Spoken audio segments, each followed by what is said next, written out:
Repeat. ಇದು ಇತಿಹಾಸದ ಅನಾವರಣ ವಿಶೇಷ ಕಾರ್ಯಕ್ರಮಕ್ಕೆ ಸ್ವಾಗತ. ನಾನು ಮಹಾಂತೇಶ್ ಹಿರೇಮಠ್.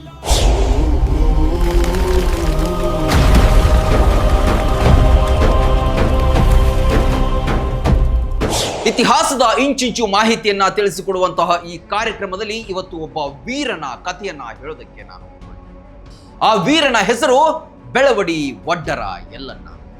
ಯಾರು ಈ ಒಡ್ಡರ ಯಲ್ಲಣ್ಣ? ಏನು ಇವನ ಕಾರ್ಯ? ಇತಿಹಾಸದಲ್ಲಿ ಯಾಕೆ ಇವನ ಬಗ್ಗೆ ಅಷ್ಟೇನು ಗೊತ್ತಿಲ್ಲ ಅನ್ನೋದರ ಇಂಚಿಂಚು ಕಥೆಯನ್ನ ಹೇಳಿ. ಒಡ್ಡರ ಯಲ್ಲಣ್ಣ ಎಷ್ಟೋ ಜನರಿಗೆ ಗೊತ್ತಿಲ್ಲ. ಯಾಕಂತ ಹೇಳಿದ್ರೆ ಇತಿಹಾಸಕಾರರು ಆತನ ಬಗ್ಗೆ ಅಷ್ಟೇನು ಬರೆಯೋದಕ್ಕೆ ಪ್ರಯತ್ನ ಪಟ್ಟಿಲ್ವೋ ಅಥವಾ ಆತನ ಬಗ್ಗೆ ಹೆಚ್ಚಿನ ಮಾಹಿತಿ ಲಭಿಸಿಲ್ವೋ ಗೊತ್ತಿಲ್ಲ. ಆದರೆ ಕೆಲವಷ್ಟು ಮಾಹಿತಿಗಳ ಆಧಾರದ ಮೇಲೆ ಅವನೆಂತ ವೀರಾಧಿ ವೀರನಾಗಿದ್ದ, ಶೂರಾಧಿ ಶೂರನಾಗಿದ್ದ ಎನ್ನುವಂತಹ ಕಥೆಯನ್ನ ಹೇಳಿ. ಬೆಳವಡಿ ಒಡ್ಡರ ಯಲ್ಲಣ್ಣ 1800ರಲ್ಲಿ ಬೆಳವಡಿ ಎನ್ನುವಂತಹ ಗ್ರಾಮ, ಅದು ಬೆಳಗಾವಿ ಜಿಲ್ಲೆಯಲ್ಲಿ ಇದೆ. ಹಾಗಾಗಿ ಆ ಗ್ರಾಮದಲ್ಲಿ ಒಡ್ಡರ ಯಲ್ಲಣ್ಣ ಜನಿಸ್ತಾರೆ. ಚಿಕ್ಕಂದಿನಿಂದಲೇ ಹೋರಾಟದ ಕಿಚ್ಚು ಆತನಿಗೆ ಮೈಗೂಡಿಸಿಕೊಂಡರು. ತಮಗೆಲ್ಲ ಗೊತ್ತಿರುವ ಹಾಗೆ ಕಿತ್ತೂರು ಸಂಸ್ಥಾನ, ರಾಣಿ ಚೆನ್ನಮ್ಮ, ಸಂಗೊಳ್ಳಿ ರಾಯಣ್ಣ ಇವರೆಲ್ಲ ಇತಿಹಾಸದಲ್ಲಿ ಅಜರಾಮರವಾಗಿದ್ದಾರೆ. ಅದೇ ರೀತಿ ಬ್ರಿಟಿಷ್ ಸಂಸ್ಥಾನಕ್ಕೆ ಸಹಾಯ ಮಾಡುವ ಕೆಲಸವನ್ನೇ ಒಡ್ಡರ ಯಲ್ಲಣ್ಣ ಕೂಡ ಮಾಡ್ತಾ ಇರ್ತಾರೆ. ಸಂಗೊಳ್ಳಿ ರಾಯಣ್ಣನ ಆಪ್ತ ಮಿತ್ರನಾಗಿ, ಬಲಗೈ ಬಂಟನಾಗಿ, ಹೇಗೆ ಕಿತ್ತೂರು ರಾಣಿ ಚೆನ್ನಮ್ಮನಿಗೆ ಸಂಗೊಳ್ಳಿ ರಾಯಣ್ಣ ಬಂಟನಾಗಿರ್ತಾನೆ, ಅದೇ ರೀತಿಯಲ್ಲಿ ಒಡ್ಡರ ಯಲ್ಲಣ್ಣ ಸಂಗೊಳ್ಳಿ ರಾಯಣ್ಣನಿಗೆ ಬಂಟ. ಅಮಟೂರು ಬಾಳಪ್ಪ, ಅವರಾದಿ ವೀರಪ್ಪ ಇವರೆಲ್ಲ ಹೇಗೆ ಇದ್ರೋ ಅದೇ ರೀತಿಯಲ್ಲಿ ಸಂಗೊಳ್ಳಿ ರಾಯಣ್ಣನಿಗೆ ಒಡ್ಡರ ಯಲ್ಲಣ್ಣ ಕೂಡ ಬಹಳಷ್ಟು ಪರಮಾಪ್ತನಾಗಿದ್ದ. ಒಡ್ಡರ ಯಲ್ಲಣ್ಣನ ಬಗ್ಗೆ ಇತಿಹಾಸದಲ್ಲಿ ಹೆಚ್ಚಿಗೆ ಹೇಳದಿದ್ರೂ ಕೂಡ ಆತನ ವಿದ್ಯೆ ಅಪಾರವಾಗಿತ್ತು. ಆತನ ವಿದ್ಯೆಯನ್ನ ಕೇಳಿದ್ರೆ ಇಡೀ ದೇಶವೇ ಬೆಕ್ಕಸ ಬೆರಗಾಗ್ತಾ ಇತ್ತು. ಒಡ್ಡರ ಯಲ್ಲಣ್ಣ ಅಂದಿನ ಕಾಲದಲ್ಲೇ ಶಬ್ದವಿಧಿ ವಿದ್ಯೆಯನ್ನ ಕಲಿತಿದ್ರು. ಬ್ರಿಟಿಷರು 2ನೇ ಸಲದ ಯುದ್ಧದಲ್ಲಿ ಕಿತ್ತೂರು ಕೋಟೆಯನ್ನು ವಶಪಡಿಸಿಕೊಳ್ತಾರೆ. ವಶಪಡಿಸಿಕೊಂಡಂತಹ ಸಂದರ್ಭದಲ್ಲಿ ಕಿತ್ತೂರು ಸಂಸ್ಥಾನಿಗರು, ಸೇನಾಪತಿಗಳು ಮತ್ತು ಸೈನಿಕರು ಸೇರಿ ಬಹಳಷ್ಟು ವಿರೋಧವನ್ನು ವ್ಯಕ್ತಪಡಿಸ್ತಾರೆ. ತಮ್ಮದೇ ಆದಂತಹ ಸಂಘಟನೆಯನ್ನ ಅವರು ರೂಪಿಸ್ತಾರೆ. ಅಂತಹ ಸಂದರ್ಭದಲ್ಲಿ ಒಡ್ಡರ ಯಲ್ಲಣ್ಣ ಕೂಡ ಪ್ರಮುಖ ಪಾತ್ರವನ್ನು ವಹಿಸಿರ್ತಾರೆ. ಸಂಗೊಳ್ಳಿ ರಾಯಣ್ಣನ ಜೊತೆಗೆ ಕೈ ಜೋಡಿಸಿದಂತಹ ಒಡ್ಡರ ಯಲ್ಲಣ್ಣ ಬರೋಬ್ಬರಿ 800 ಸೈನಿಕರನ್ನ ಸಂಘಟಿತರನ್ನಾಗಿ ಮಾಡ್ತಾನೆ. ಬ್ರಿಟಿಷರ ವಿರುದ್ಧ ಹೋರಾಡೋದಕ್ಕೆ ಅವರನ್ನ ಅಣಿಗೊಳಿಸ್ತಾನೆ. 1824ರಲ್ಲಿ ಬ್ರಿಟಿಷರು ಕಿತ್ತೂರು ಕೋಟೆಯನ್ನು ವಶಪಡಿಸಿಕೊಂಡ ನಂತರ ಕಿತ್ತೂರು ಸಂಸ್ಥಾನ ಅದ ಪತನದತ್ತ ಸಾಗ್ತಾ ಹೋಗುತ್ತೆ. ಮುಂದೆ 1829ರಲ್ಲಿ ಕಿತ್ತೂರು ರಾಣಿ ಚೆನ್ನಮ್ಮ ಕೂಡ ಜೈಲಿನಲ್ಲೇ ವೀರ ಮರಣವನ್ನ ಅಪ್ತಾರೆ. ಆಗ ಕಿತ್ತೂರಿನಲ್ಲಿ ಇರ್ತಕ್ಕಂತಹ ಶ್ರೀಮಂತ ವ್ಯಾಪಾರಿಗಳು ಏನ್ ಮಾಡ್ತಾರೆ, ಬ್ರಿಟಿಷರಿಗೆ ಗುಲಾಮರಾಗಿ ಮಾರು ಹೋಗ್ತಾರೆ.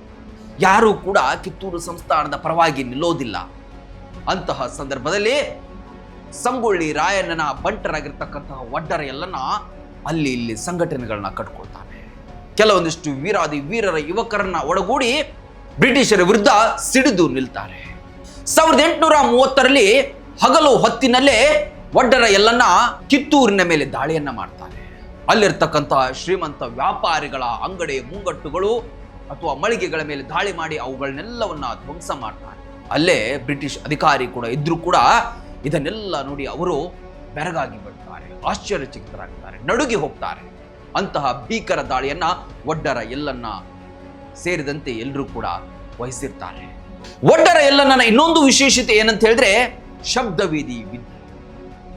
ಶಬ್ದವೇದಿ ವಿದ್ಯೆ ಅಂದ್ರೆ ಅದೆಷ್ಟೋ ಮೈಲುಗಟ್ಟಲೆ ದೂರದಲ್ಲಿ ಸೈನಿಕರ ತಂಡ ಬರ್ತಾ ಇದ್ರೆ ಇಲ್ಲಿಂದಲೇ ಕಂಡುಹಿಡಿಯುವಂತಹ ಚಮತ್ಕಾರ ಒಡ್ಡರ ಯಲ್ಲಣ್ಣನಿಗೆ ಗೊತ್ತಿತ್ತು.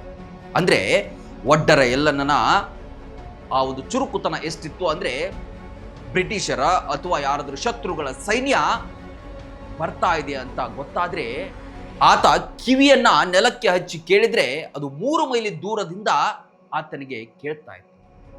ಯಾವ ಕಡೆ ತೆರಳುತ್ತಾ ಇದ್ದಾರೆ, ಯಾವ ಕಡೆ ಬರ್ತಾ ಇದ್ದಾರೆ ಅನ್ನೋದು ಕೂಡ ಈತನಿಗೆ ಕರಗತವಾಗಿದೆ. ಇದೇ ಆಧಾರದ ಮೇಲೆ ರಾಯಣ್ಣನಿಗೆ ಹೋಗಿ ಸುದ್ದಿಯನ್ನ ಮುಟ್ಟಿಸ್ತಾ ಇದ್ದಂತೆ ಒಡ್ಡರ ಯಲ್ಲಣ್ಣ. ರಾಯಣ್ಣ ಸೈನ್ಯ ಬರ್ತಾ ಇದೆ, ನನಗೆ ಗೊತ್ತಾಗಿದೆ. ಅಂದ್ರೆ ಎಂತಹ ವಿದ್ಯೆ. ಎಷ್ಟೋ ಸಲ ನಾವು ಮಾತನಾಡುವಾಗ ಹೇಳ್ತೀವಿ, ಪ್ರಾಣಿ ಪಕ್ಷಿಗಳಿಗೆ ಭೂಕಂಪ ಅಥವಾ ಸುನಾಮಿ ಆಗೋದು ಗೊತ್ತಾಗುತ್ತೆ ಅಂತ. ಆದ್ರೆ ಇಂತಹ ವಿದ್ಯೆ ಕೂಡ ಒಡ್ಡರ ಯಲ್ಲಣ್ಣನಿಗೆ ತಿಳಿದಿದೆ. ಶಬ್ದವೇದಿ ವಿದ್ಯೆ ಅಂತ ಇದನ್ನ ಕರೀತಾರೆ. 3 ಮೈಲಿ ದೂರ ಅಂತ ಹೇಳಿದ್ರೆ ಸರಿಸುಮಾರು 5-6 ಕಿಲೋಮೀಟರ್ ಆಗುತ್ತೆ. ಅಷ್ಟು ದೂರದಿಂದ ಬರ್ತಾ ಇರುವಂತಹ ಸೈನಿಕರ ತಂಡವನ್ನೇ ಆತ ಕಿವಿಯನ್ನ ನೆಲಕ್ಕೆ ಹಚ್ಚಿ ಗುರುತಿಸ್ತಾ ಇದ್ನ ಅಂತ ಹೇಳಿದ್ರೆ ಅವನೆಂತ ವೀರ ಆಗಿರ್ಬೇಡ, ಅವನೆಂತ ಜಾಣ್ಮೆಯನ್ನ ಹೊಂದಿದವನಾಗಿರ್ಬೇಡ. ಇನ್ನು ಗೆರಿಲ್ಲಾ ಯುದ್ಧ ತಂತ್ರ ಕೂಡ ಇತಿಹಾಸದಲ್ಲಿ ಬಹಳಷ್ಟು ಸಲ ನಾವು ಕೇಳಿ ಗೆರಿಲ್ಲಾ ಯುದ್ಧ ತಂತ್ರ ಕೂಡ ಒಡ್ಡರ ಎಲ್ಲ ನನಗೆ ಗೊತ್ತಿತ್ತು. ತನ್ನ ಸೈನಿಕರನ್ನೆಲ್ಲ ಅಲ್ಲಿ ಇಲ್ಲಿ ಕೂಡಿಸಿಕೊಂಡು ಏಕಾಏಕಿ ಬ್ರಿಟಿಷರು ಬರುವ ಹೊತ್ತಿಗೆ ಅವರ ಮೇಲೆ ದಾಳಿಯನ್ನ ಮಾಡುವಂತಹ ತಂತ್ರವನ್ನ ಗೆರಿಲ್ಲಾ ಯುದ್ಧ ಅಂತ ಹೇಳ್ತೀವಿ. ಅದು ಕೂಡ ಒಡ್ಡರ ಎಲ್ಲ ನನಗೆ ಆಗಲೇ ಹೇಳಿದ ಹಾಗೆ ಕಿತ್ತೂರಿನ ಮೇಲೆ ಹಾಡ ಹಗಲೇ, ಕಿತ್ತೂರಿನ ಶ್ರೀಮಂತ ವ್ಯಾಪಾರಿಗಳ ಮೇಲೆ ಹಾಡ ಹಗಲೇ ಒಡ್ಡರ ಎಲ್ಲನ್ನ ದಾಳಿ ಮಾಡಿದಾಗ ಅದೇ ಯುದ್ಧದಲ್ಲಿ ಅಥವಾ ಅದೇ ದಾಳಿಯಲ್ಲಿ ಹೋರಾಡ್ತಾ ಆತ ಮಡಿದಿದ್ದಾನೆ, ಅಂದ್ರೆ ಹುತಾತ್ಮನಾಗಿದ್ದಾನೆ ಅನ್ನುವಂತಹ ಮಾಹಿತಿ ಕೂಡ ಎಲ್ಲೋ ಒಂದು ಕಡೆ ಕೇಳಿ ಬರುತ್ತೆ. ಆದ್ರೆ ಎಷ್ಟೋ ಜನರಿಗೆ ಆ ಒಂದು ದಾಳಿ ಆದ ಮೇಲೆ ಒಡ್ಡರ ಎಲ್ಲನ್ನ ಎಲ್ಲಿ ಹೋದ ಅನ್ನೋದು ಕೂಡ ಎಷ್ಟೋ ಜನರಿಗೆ ಗೊತ್ತಿಲ್ಲ. ಆತ ಏನಾದ ಅನ್ನೋದು ಕೂಡ ಎಷ್ಟೋ ಜನರಿಗೆ ಗೊತ್ತಿಲ್ಲ. ಒಟ್ಟಿನಲ್ಲಿ ಒಡ್ಡರ ಎಲ್ಲನ ಬಗ್ಗೆ ಚರಿತ್ರೆಯಲ್ಲಿ ಅಷ್ಟು ಇಲ್ಲದಿದ್ರೂ ಕೂಡ ಆತನ ಬಗ್ಗೆ ಇವತ್ತು ಸಂಶೋಧನೆಗಳು ಆಗುವಂತಹ ಕೆಲಸಗಳು ಆಗಬೇಕಾಗಿದೆ. ಇಂತಹ ಅದೆಷ್ಟೋ ವೀರಾದಿ ವೀರರು ಇತಿಹಾಸದಿಂದ ಮರೆಯಾಗಿ ಹೋಗಿದ್ದಾರೆ. ಅವರುಗಳ ಬಗ್ಗೆ ಇತಿಹಾಸ ತಜ್ಞರು ಹುಡುಕುವಂತಹ ಕೆಲಸವನ್ನ ಮಾಡಬೇಕಾಗಿದೆ. ಇದು ಒಡ್ಡರ ಎಲ್ಲನ್ನ ಸಂಕ್ಷಿಪ್ತವಾದಂತಹ ಇತಿಹಾಸವಾಗಿತ್ತು. ಇದನ್ನ ಹೇಳುವ ಪ್ರಯತ್ನ ನಮ್ದಾಗಿತ್ತು. ಇದೇ ರೀತಿ ಮುಂದಿನ ಸಂಚಿಕೆಯಲ್ಲೂ ಕೂಡ ಮತ್ತೊಂದು ಇಂಟ್ರೆಸ್ಟಿಂಗ್ ಸ್ಟೋರಿಯೊಂದಿಗೆ ನಿಮ್ಮ ಮುಂದೆ ಬರ್ತೇನೆ. ಲೇಟೆಸ್ಟ್ ಸುದ್ದಿಗಳಿಗಾಗಿ ನೋಡ್ತಾ ಇರಿ ರನ್ ಟಿವಿ. ಇದು ಸಾಮಾಜಿಕ ಚಿಂತನೆ.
ಬಾಗಲಕೋಟೆ ಜಿಲ್ಲೆಯ ಜನತೆಗೆ ಅತ್ಯಾಧುನಿಕ ವೈದ್ಯಕೀಯ ಸೇವೆ ನೀಡಲು ಸಜ್ಜಾಗಿದೆ ಗಡಗಿ ಮಲ್ಟಿ ಸ್ಪೆಷಾಲಿಟಿ ಆಸ್ಪತ್ರೆ. ಇಲ್ಲಿ ಶಸ್ತ್ರಚಿಕಿತ್ಸೆ, ಅಸ್ಥಿ ಚಿಕಿತ್ಸೆ, ಚರ್ಮರೋಗ, ಸ್ತ್ರೀರೋಗ ಮತ್ತು ಪ್ರಸೂತಿ, ನೇತ್ರ ಚಿಕಿತ್ಸೆ, ದಂತ ಚಿಕಿತ್ಸೆ, ಮೂತ್ರರೋಗ ಹಾಗೂ ಮಕ್ಕಳ ವೈದ್ಯಕೀಯ ವಿಭಾಗಗಳ ಸೇವೆ ಲಭ್ಯ. ಅತ್ಯಾಧುನಿಕ ಸಿಆರ್ಎಂ ಸೌಲಭ್ಯದ ಆಪರೇಷನ್ ಥಿಯೇಟರ್, ವೆಂಟಿಲೇಟರ್, ಐಸಿಯು, ಪ್ರಯೋಗಾಲಯ ಮತ್ತು ಔಷಧಾಲಯವು ಒಂದೇ ಸೂರಿನಡಿ ಸಿಗುತ್ತೆ. ಅಲ್ಟ್ರಾಸೋನೋಗ್ರಫಿ ಸೇವೆ ಜೊತೆಗೆ ಲೀನಿಯರ್, ಕಾರ್ಡಿಯಾಕ್, ಟಿವಿಎಸ್ ಮತ್ತು ಕಾನ್ವೆಕ್ಸ್ ಪ್ರೋಬ್ಸ್ ಮೂಲಕ ನಿಖರ ಪರೀಕ್ಷೆಗಳು ಜೊತೆಗೆ 2D ಎಕೋ, ಹೃದಯ ಪರೀಕ್ಷೆಯ ಸೌಲಭ್ಯವೂ ಇಲ್ಲಿದೆ. ಗುಣಮಟ್ಟದ ಚಿಕಿತ್ಸೆ, ಆಧುನಿಕ ಸೌಲಭ್ಯಗಳನ್ನು ಹೊಂದಿದೆ. ನಿಮ್ಮ ಆರೋಗ್ಯ ನಮ್ಮ ಆದ್ಯತೆ. ಹಿಂದೆ ಭೇಟಿ ನೀಡಿ ಗಡಗಿ ಮಲ್ಟಿ ಸ್ಪೆಷಾಲಿಟಿ ಆಸ್ಪತ್ರೆ.